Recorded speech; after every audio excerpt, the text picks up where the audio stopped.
voices. I want to make sure nobody's sleeping. I don't know if you noted when she was reading out my bio, she was saying that I have been a teacher for around 12 years in NIT and IIT. So I exactly know how it feels at the last bench. And how all of you would be feeling. Let's make it a little more fun. Let's make it a little more exciting. I have 2 disclaimers before I start presenting. I recently wrote an article on LinkedIn, The Dangers of D word, D for diversity. So I think diversity of gender is important, but there are bigger issues for us. There are far bigger important issues for us that we need to tackle. So that is the first thing that I believe in. Second thing, I believe that women deserve their place on the table, but they need to earn it as well. So I remember an incident. So around 3 years back, I got an email from Anand Mahendra and that we are taking you with us with the board members. So the board goes every year to Harvard for 15 days and they take 5 people with them to Harvard. So I got an email from Anand and I'd like you to join us for Harvard. I was very happy. And there's this male colleague sitting next to me and I told him, oh, I'm nominated. Oh, must be because of diversity. So I was like, oh my God. So how do you play this up? And that spoiled all the fun that I ever had with that email. I actually wrote back to Anand and asked him, are you taking me because of merit or diversity? He said merit. And it was just one single word he replied. And that was it. But the point I'm making is you need to be careful. You need to be really careful with this. The moment you get it wrong, you have animosity and politics in the organization, which is extremely more harmful than anything else.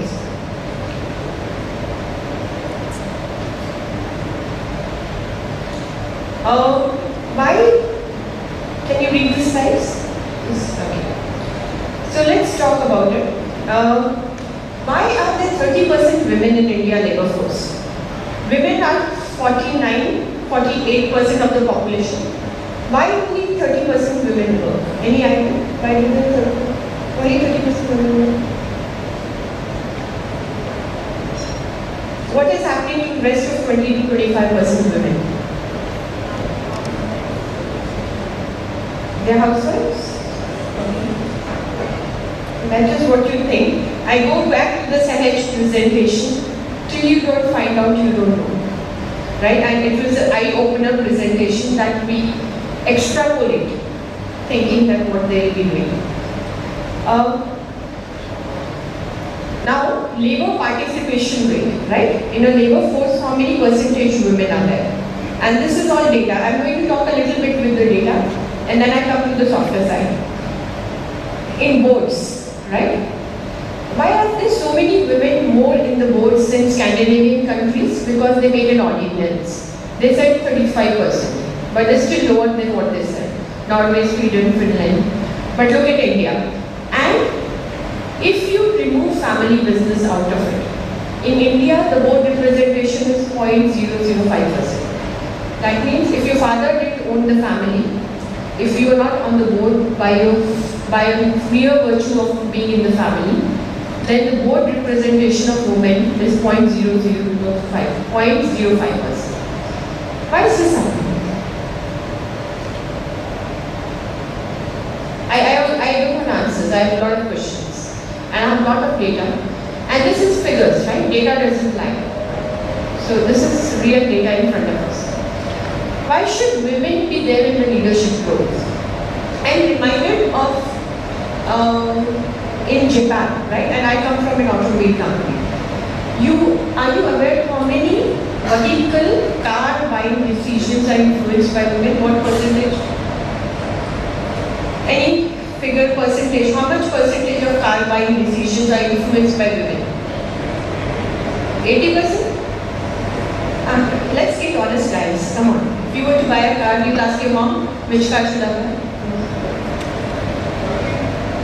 In India, it's 15 to 18%. I'm talking in Japan. It's around 60% of the car buying decisions in Japan are influenced by women. Why are they influenced by women? What do women have to do with buying cars? because they're going to sit in them and they're going to drive them. So they need to know whether the car is comfortable or not. Imagine you have an organization which doesn't have a women, and 60% of the car buying decisions are influenced by women. Who gives you their point of view? Who tells you that if I'm wearing heels, I need a clutch pedal to be a little longer? Who tells you that brakes should not slip with the kind of shoes I wear? Who tells you that I need a place near my seat to keep my handbag? These are all business decisions. That is why women are required in a position in an organization. I'm just trying to make a business case. And it's similar to all businesses. By the way, I also represent the tractor and the agri business. Do you know how many women drive tractors approximately in India? Percentage. 1%, it's 7%. So it has changed. A lot was happening in the villages, like Sahil said, while he was sleeping and dreaming. So, the business case, what do women bring to the table? When I sit in a meeting and I argue, so there's a lot of discussion going everywhere, and I say, but we need to develop the people that we have, because women have natural instincts of nurturing, right? So they bring a definite diversity of thought and innovation to the table. In Mahindra context, our XUV 500 is styled by a woman. Our head of styling, there's a lady who designed the XUV 500. She's also designing our next tractor. So it is, and somebody who's, I think, NIV and IIT Bombay. So it's a homegrown person. She's designing the car. So that is the innovation, and till we have. This is some data, some random data. I'm just leaving it for a minute. This is an age group, and this is one of the most interesting slides I have. And this says where men peak, but they say women grow better leaders after 40. I'm a little selfish because I'm over 40, so I have a selfish interest in this slide. But remember, the peak of the women, and that is why when they are the most successful, you need to put them on the board. It's extremely important, but put it for meritocracy. I wrote another article. I write first on LinkedIn and then I start writing on other places. It's called Passion Formula. Right? The passion formula, women are more passionate. If you were to ask how many women here would believe in their jobs and what they're doing, there will be a lot more women. Women are better entrepreneurs, and I have a story. 2 years back, when I used to ask people, who's the richest women in the world? Who's the richest woman today? Sorry? Come on guys. You were supposed to be the brains in India. Who's the richest woman? Sorry? I'm saying in the world. I'm not saying India. Sorry? In US, what did you say? No, you're way off. But 3 years back, it was J.K. Rowling. Second was Oprah Winfrey. Now, times have changed. There's a woman in China who decided she wanted to be an entrepreneur at the age of 40. She started importing the waste from the Western countries and made it into packaging material. There's a BBC documentary. There's a YouTube link, I can send it to you. So she is the most women because women are more entrepreneurial as we go along. So the question still remains, why are they only in India 0.05% women on the board? And even the world over, why? Is it because we are patriarchal society, that the society that we got in? Is this the reason? I don't have any answers. So when you are centuries of dominance by male, and this is history, do you think your self-confidence goes for a toss?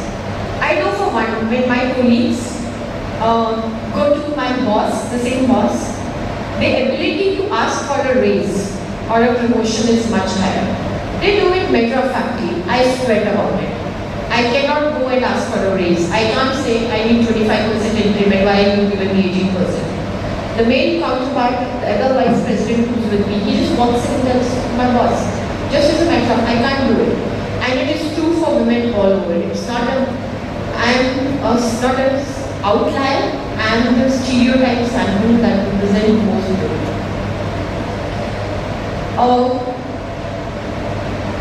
When they say when women is supposed to get married and she's going to leave, or when she's going to have a baby, they say she leaves much before she leaves.